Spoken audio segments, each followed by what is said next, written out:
Olá, bem-vindos a mais um vídeo aqui no canal Ricardo de Paris. Eu sou o Ricardo e hoje temos mais um capítulo de Memórias Póstumas de Brás Cubas de Machado de Assis. Mas primeiro, curta o vídeo.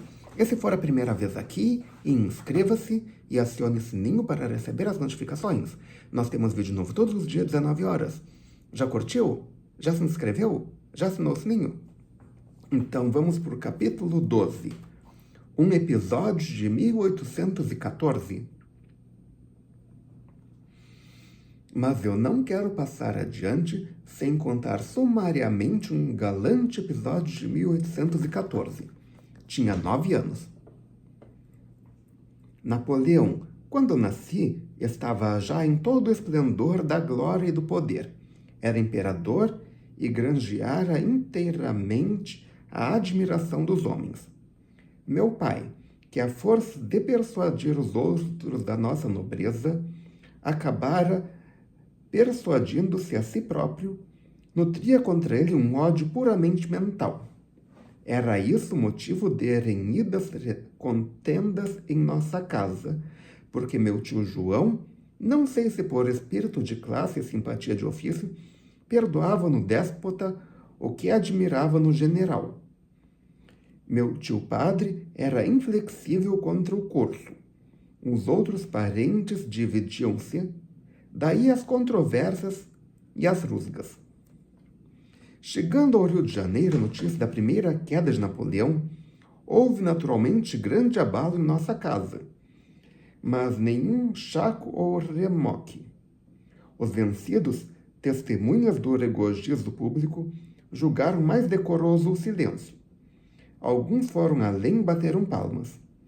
A população, cordialmente alegre, não regatou demonstrações de afeto à real família. Houve iluminações, salvas, tedeum, cortejo e aclamações. Figurei nesses dias com um espadim novo, que meu padrinho me dera no dia de Santo Antônio. E, francamente, interessava-me mais o espadim do que a queda de Bonaparte. Nunca me esqueceu esse fenômeno. Nunca mais deixei de pensar comigo que o nosso espadim é sempre maior do que a espada de Napoleão. Você sabe qual o tamanho da espada de Napoleão? Se sabe, coloca nos comentários abaixo. E notem que eu ouvi muito discurso quando era vivo. Li muita página rumorosa de grandes ideias e maiores palavras, mas não sei por quê, no fundo dos aplausos que me arrancavam da boca, lá ecoava alguma vez este conceito de experimento. Vai-te embora, tu só cuidas do espadim. Não se contentou a minha família em ter um quinhão anônimo do regozijo público. Entendeu oportuno e indispensável celebrar a destituição do imperador com um jantar, e tal jantar que o ruído das aclamações chegasse aos ouvidos de Sua Alteza, ou, quanto menos, de seus ministros. Dito e feito. Veio abaixo toda a velha prataria herdada do meu avô Luís Cubas. Vieram as toalhas de Flandres, as grandes jarras da Índia. Matou-se um capado. Encomendaram-se às madres da ajuda as compotas e marmeladas.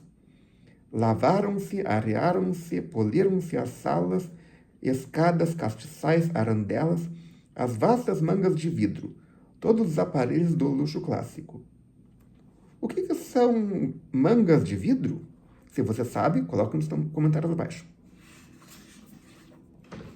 Dada a hora, achou-se-lhe unida uma sociedade seleta. O juiz de fora, 3 ou 4 oficiais militares, alguns comerciantes e letrados, vários funcionários da administração, uns com suas mulheres e filhas, outros sem elas, mas todos comungando no desejo de atolar a memória de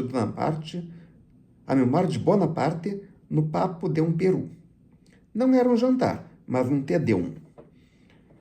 Foi o que pouco mais ou menos disse um dos letrados presentes, o Dr. Vilaça, glossador insigne que acrescentou aos pratos de casa o acépipe das musas.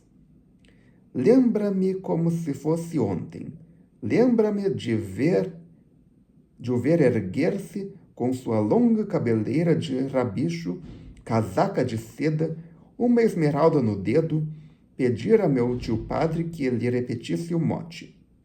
E repetido o mote, cravar os olhos na testa de uma senhora, depois tossir, alçar a mão direita toda fechada, menos o dedo índice, que apontava para o teto, e, assim posto e composto, devolver o mote glossado.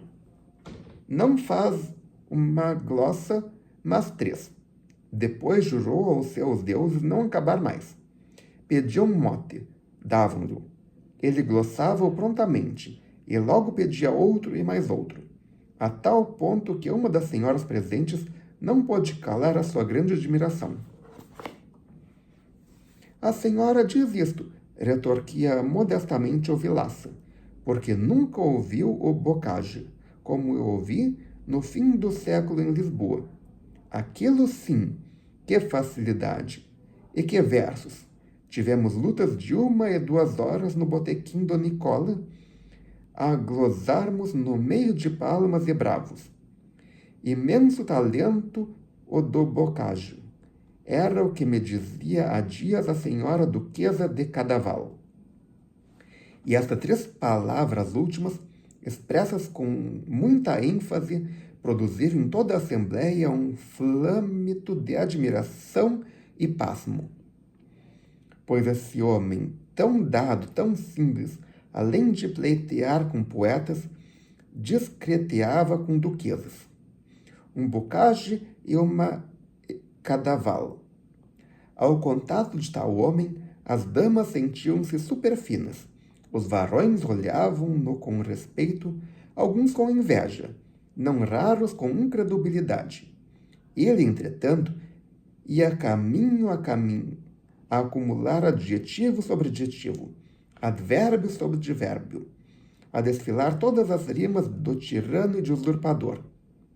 Era a sobremesa. Ninguém já pensava em comer. No intervalo das glosas, corria um burburinho alegre, um palavrear de estômagos satisfeitos, os olhos moles e úmidos, ou vivos e cálidos. Espreguiçavam-se ou saltitavam de uma ponta a outra da mesa, atulhada de doces e frutas. Aqui o ananás em fatias, ali o melão em talhadas, as compoteiras de cristal deixando ver o doce de coco finamente ralado, amarelo como uma gema. Que eu saiba, o doce de coco é branco. Se você tem se você não concorda, coloca, ou já viu doce de coco amarelo que nem gema, coloca nos comentários abaixo. Eu fiquei curioso. Ou então um melado escuro e grosso, não longe do queijo do Ceará. De quando em... do queijo do Cará, não é Ceará, é Cará. Se você sabe o que é Cará, também coloca nos comentários abaixo. Um riso de família vinha quebrar a gravidade política do banquete.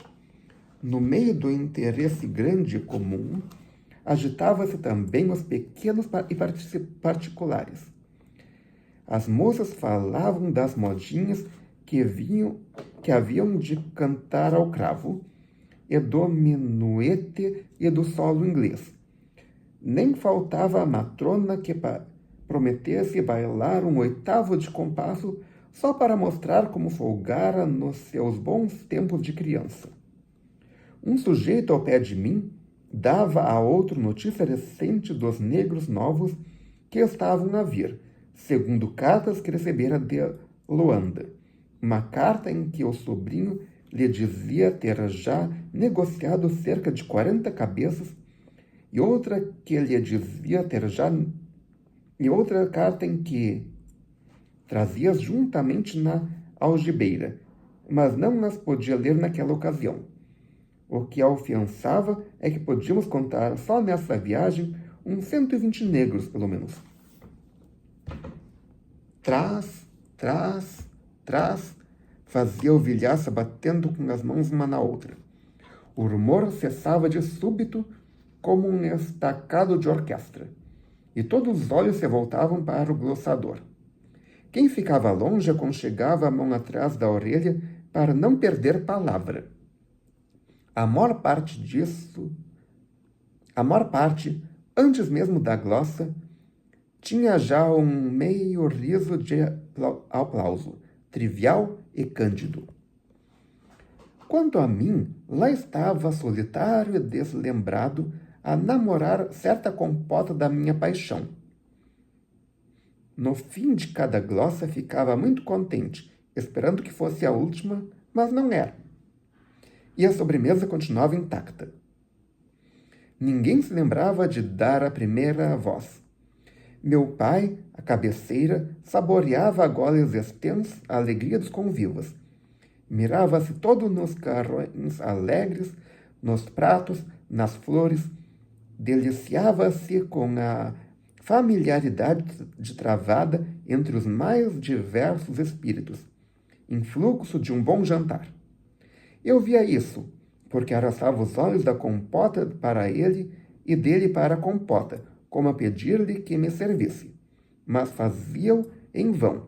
Ele não via nada. Via-se a si mesmo. E as glosas sucediam-se como bátegas d'água, obrigando-me a recolher o desejo e o pedido. Pacientei quanto pude, e não pude muito. Pedi em voz baixa o doce, enfim, bradei, berrei, bati com os pés. Meu pai, que seria capaz de me dar o sol se eu lhe exigisse, chamou um escravo para me servir o doce, mas era tarde. A tia imereciana arrancava-me da cadeira e entregava-me a uma escrava, não obstante os meus gritos repelões. Não foi outro o delito do glossador. Retardara a compota e dera causa à minha exclusão. Tanto bastou para que eu cogitasse uma vingança, qualquer que fosse, mas grande e exemplar. Coisa que de alguma maneira o tornasse ridículo. Que ele era um homem grave. O doutor Vilaça, medindo e lento, 47 anos, casado e pai. Não me contentava o rabo de papel nem o rabicho da cabeleira. Havia de ser coisa pior. Entrei a espreitá-lo durante o resto da tarde, a segui-lo na chácara, onde todos desceram a passear. Vi-o conversar com Dona Eusébia, irmã do sargento Mor Domingues, uma robusta donzela que, se não era bonita, também não era feia. Estou muito zangada com o senhor, dizia ela. Por quê? Porque... Não sei por quê. Porque é a minha sina. Creio às vezes que é melhor morrer. Tinham penetrado numa pequena moita. Era lusco-fusco. Eu segui-os. O Vilaço levava nos olhos umas tipas de vinho e de volúpia. Deixe-me, disse ela. Ninguém nos vê. Morrer, meu anjo? Que ideias são essas? Ninguém sabe que eu morrerei também. Que digo? Morro todos os dias de paixão, de saudades. Dona Eusébia levou o lenço aos olhos. O glosador vasculhava na memória algum pedaço literário e achou este, que mais tarde verifiquei ser de uma das óperas do judeu. Quem será que era o judeu? Se você sabe, coloque nos comentários abaixo. Não chores, meu bem. Não queiras que o dia amanheça com duas auroras. Disse isto, puxou-a para si. Ela resistiu um pouco, mas deixou-se ir. Uniram os rostos. Eu ouvi estalar, muito ao de leve, um beijo, o mais medroso dos beijos. O doutor Vilaço deu um beijo em Dona Eusébia, bradeou correndo pela chácara. Foi um estouro essa minha palavra. A estupefação imobilizou a todos. Os olhos espreitavam-se a uma e outra banda. Trocavam-se sorrisos segredos à socapa. As mães abraçavam nas filhas pretextando sereno. Meu pai puxou-me as orelhas, disfarçadamente, irritado deveras com a indiscrição. Mas no dia seguinte, ao almoço, lembrando-se o caso, sacudiu-me o nariz a rir. Ah, brejeiro, ah, brejeiro. E por hoje é só. Se você gostou, clique em curtir. Adicione esse vídeo aos seus favoritos, compartilhe com seus amigos, volte amanhã para mais um vídeo. O que vai ter amanhã? Volte e descubra. Obrigado pela presença, obrigado pela audiência. Até amanhã com mais um vídeo e tchau.